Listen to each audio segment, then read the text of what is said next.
Spot admission মানে কি? Spot এডমিশনত admission কেনেকৈ হয়? তোমালোকে এইটো ভিডিঅ'ত শিকিবা। প্ৰথমতে জানো আহা স্পট এডমিশন মানে কি? স্পট এডমিশন মানে হৈছে অন দি স্পট, থিতাতে পোৱা এডমিশন বা থিতাতে দিয়া এডমিশন। যেতিয়া কলেজ বা ইউনিভাৰ্চিটিবিলাকে প্ৰথমখন মেৰিট লিষ্ট আৰু ছেকেণ্ডখন মেৰিট লিষ্ট মৰাৰ পাছতো যেতিয়া ছিটসমূহ খালী থাকি যায় তেতিয়া স্পট এডমিশন আৰম্ভ হয়। ঠিক আছে, মানে সমৰ্থ পৰ্টেলৰ এইটো মানে শেষ পৰ্যায় হয়, এডমিশনৰ শেষ পৰ্যায় হয়। এইটো কোনসকল ছাত্ৰ ছাত্ৰীৰ বাবে যাৰ প্ৰথমখন মেৰিট লিষ্টতো নাম নাহে, ছেকেণ্ডখন মেৰিট লিষ্টতো নাম নাহে, তেতিয়া স্পট এডমিশনত সেইসকল ছাত্ৰ ছাত্ৰীয়ে গৈ কলেজত গৈ এডমিশন ল'ব পাৰিব। কিন্তু তাৰো বহুতো কণ্ডিশ্যন আছে, যিয়ে আগে যাব তাৰে প্ৰথম এডমিশন হ'ব। ইয়াত মানে এটাই সুবিধা, পাৰ্চেণ্টেজ কম থাকিলেও এডমিশন পাই যায়। যিহেতু প্ৰথমখন মেৰিট লিষ্ট আৰু ছেকেণ্ডখন মেৰিট লিষ্টত কাট অফ বহুত বেছি গৈছে বা যাব পাৰে, তেনেকুৱা ছাত্ৰ ছাত্ৰীৰ মানে যাৰ কম পাৰ্চেণ্টেজ আছে তেওঁলোকে স্পটত পাই যায়। কিন্তু কণ্ডিশ্যন বহুত আছে, মানে তোমালোকে এক্সাম্পল হিচাপে তোমালোকক এটা এক্সাম্পল দিছোঁ। তুমি বি বৰুৱা কলেজত পলিটিকেল ছায়েন্সত মেজৰৰ বাবে আবেদন কৰিছিলা। এতিয়া তোমালোকেতো গম পোৱাই কাট অফ কিমান বেছি গৈছে। প্ৰথমখন মেৰিট লিষ্টত তোমালোকৰ নাম নাহিলে, হয় নহয়? ছেকেণ্ডখন মেৰিট লিষ্টত যদিও তোমালোকৰ নাম নাহে, তেতিয়া তোমালোকৰ লাষ্ট পৰ্যায়টোৱে হৈছে এডমিশনৰ স্পট এডমিশন। তেতিয়া তোমালোকে বি বৰুৱা কলেজলৈ যাবা। স্পট এডমিশন 15 জুনত আছে, মই স্ক্ৰীনত দেখাই দিছোঁ, 15 জুনত আছে। তোমালোকে যাবা, গৈ তোমালোকে সেইদিনাখন এডমিশন ল'ব পাৰিবা। কিন্তু যদি পলিটিকেল ছায়েন্সত ছিটসমূহ যদি ফুল হৈ যায়, এটাও যদি ছিট খালী নাথাকে, তেতিয়া কিন্তু তোমালোকে স্পট এডমিশনত সেইটো মেজৰ ছাবজেক্টত পলিটিকেল ছায়েন্স ছাবজেক্টটোত তোমালোকে এডমিশন নোপোৱা। যদিহে ছিট খালী থাকে, প্ৰথমখন মেৰিট লিষ্ট বা ছেকেণ্ডখন মেৰিট লিষ্টত কিছুমান ছাত্ৰ ছাত্ৰীয়ে এডমিশন নল'বও পাৰে। যদিহে ছিটবিলাক খালী থাকে, তেতিয়াহে তোমালোকে সেই পলিটিকেল ছায়েন্সত মেজৰ ল'ব পাৰিবা। কলেজে এনেকৈও কয়, যদি তুমি বোলে ভাবি লৈছা মই বোলে বি বৰুৱা কলেজতেই পঢ়িম, লাগিলে মেজৰ ছাবজেক্ট সলাই দিম, তেতিয়া তোমালোকে মেজৰ ছাবজেক্ট সলাব লাগিব।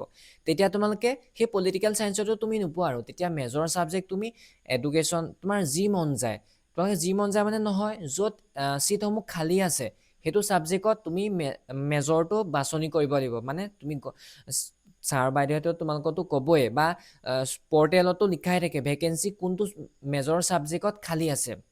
তোমালোকে সেইদিনাখন এনেও গম পাবাই। গম পোৱাৰ পাছত যদি এডুকেশ্যনত ছিট খালী আছে, তোমাক যদি এডুকেশ্যনত ছিটটো দিব, তেতিয়া তুমি এডুকেশ্যনখন ল'ব পাৰিবা। তেতিয়া সমৰ্থ পৰ্টেলত গৈ পেলাই তোমালোকে মেজৰ ছাবজেক্টটো এডিট কৰিব লাগিব। ঠিক আছে, সেইদিনাখন এডিট কৰা অপশ্যনটো খুলি দিব, বুজি পালা?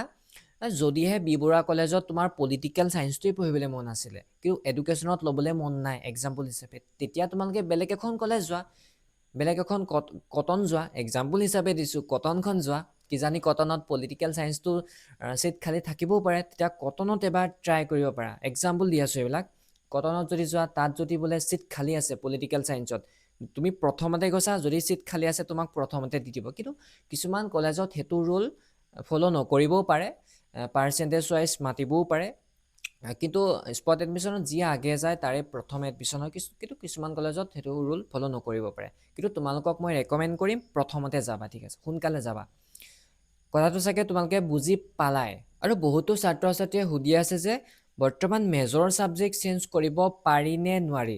যদিহে তোমালোকে প্ৰথমখন মেৰিট লিষ্টত নাম লগাই ল'লা আৰু ছেকেণ্ডখনত তোমালোকে নাম লগাবা, তাৰপাছত তোমালোকে মেজৰ ছাবজেক্ট চেঞ্জ কৰিব নোৱাৰা। কিন্তু তোমালোকে যদি ভাবিছা, বহুতে কমেণ্ট দিবও পাৰে যে দাদা প্ৰথমখনত মই মেৰিট লিষ্টত অহা কলেজখনৰ নামটো লগালোঁ, ছেকেণ্ডখনতো নামটো মই লগালোঁ, এতিয়া কেঞ্চেল কৰি মই স্পটত বেলেগ এখন কলেজত এডমিশ্যন ল'ব বিচাৰিছোঁ, তেতিয়া মোৰ এনচাৰ কি হ'ব? তেতিয়া পাৰিম নে নোৱাৰিম? তেতিয়া সুধিবা ন তোমালোকে। তেতিয়া চোৱা, সেইটো ৰিস্ক তোমালোকে নল'বাই। তোমালোকে প্ৰথমতে কলেজলৈ যাবা, কলেজলৈ গৈ ক'বা যে মই এইটো ছাবজেক্টত আপোনালোকৰ কলেজত মেজৰ ল'ব বিচাৰিছোঁ, এতিয়া মোক দিবনে? প্ৰথমতে সেইটো সুধি ল'বা। যদি দিম বুলি কয় তেন্তে তুমি প্ৰথমখন মেৰিট লিষ্টত নাম অহা কলেজখনত বা ছেকেণ্ডখনত যিখনতে লৈছা সেইটো তেতিয়াহে কেঞ্চেল কৰিবা তাৰ পাছতে স্পটত যাবা আগতীয়াকৈ যদি তোমালোকে প্ৰথমখন মেৰিট লিষ্টত নাম অহা আৰু ছেকেণ্ডখনত যদি আগতীয়াকৈ কেঞ্চেল কৰি স্পটত ল'বলৈ যোৱা চিট যদি খালী নাথাকে তেতিয়া তোমালোকে ধোকা খাই যাবা ঠিক আছে তেতিয়া তোমালোকৰ বহুত ৰিক্সি হৈ যাব এইটো কথা আৰু বহুতে সুধি আছিলে সমৰ্থ পৰ্টেল ৰিঅপেন হ'বনে নহয় আৰু বহুতো ছাত্ৰ ছাত্ৰীয়ে সমৰ্থ পৰ্টেলত ৰেজিষ্ট্ৰেশ্যন আৰু প্ৰগ্ৰেম চিলেকশ্যন কৰিবই থাকি গ'ল তেওঁলোকে সেই স্পট এডমিশ্যনৰ টাইমত তেওঁলোকৰ বাবে সমৰ্থ পৰ্টেল ৰেজিষ্ট্ৰেশ্যন খুলি দিব আৰু প্ৰগ্ৰেম চিলেকশ্যন খুলি দিব যিহেতু যোৱা বছৰো খুলি দিছিলে তেতিয়া তোমালোকে কৰিব পাৰিবা আৰু সেইদিনাখন গৈ পেলাই ডাইৰেক্ট কলেজত আৰু এডমিশ্যন ল'ব পাৰিবা স্পট এডমিশ্যন মানে কি ধুনীয়াকৈ বুজাই দিলোৱে যদিহে চিট খালী থাকে সেইটো মেজৰ ছাবজেক্টত তেতিয়াহে পাবা সেইখন কলেজত তোমালোকে যদি সেইখন কলেজত বোলে চিট বুকিং হৈছে বা সেইটো মেজৰে ল'ব বিচাৰিছা আৰু বেলেগ বেলেগ কলেজ আছে সেই বেলেগ বেলেগ কলেজলৈও এবাৰ যাবা ঠিক আছে একেখন কলেজৰ ওপৰতে ভৰসা কৰি নাথাকিবা হয়তো বুজি পালা চাগে কোনে ল'ব পাৰিব যাৰ প্ৰথম আৰু ছেকেণ্ড মেৰিট লিষ্টত নাম নাহে তেওঁলোকৰ বাবেহে স্পট এডমিশ্যন ঠিক আছে হয়তো বুজি পালাই যদি ভিডিঅ'টো ভাল পালা চেনেলটো ছাবস্ক্ৰাইব কৰিবা আৰু স্পট এডমিশ্যন ৰিলেটেড তোমালোকে কমেণ্ট দিবা এইটো ভিডিঅ'ৰ তলত তেতিয়া মই গম পাম আৰু সেই কমেণ্টখিনি পঢ়িম সেই কমেণ্টখিনি পঢ়িয়ে তোমালোকৰ বাবে মই ভিডিঅ' আনিম ঠিক আছে যদি ভিডিঅ'টো ভাল পালা এটা লাইক কৰিবলৈ নাপাহৰিবা bye bye top curricular of Assam যিকোনো ধৰণৰ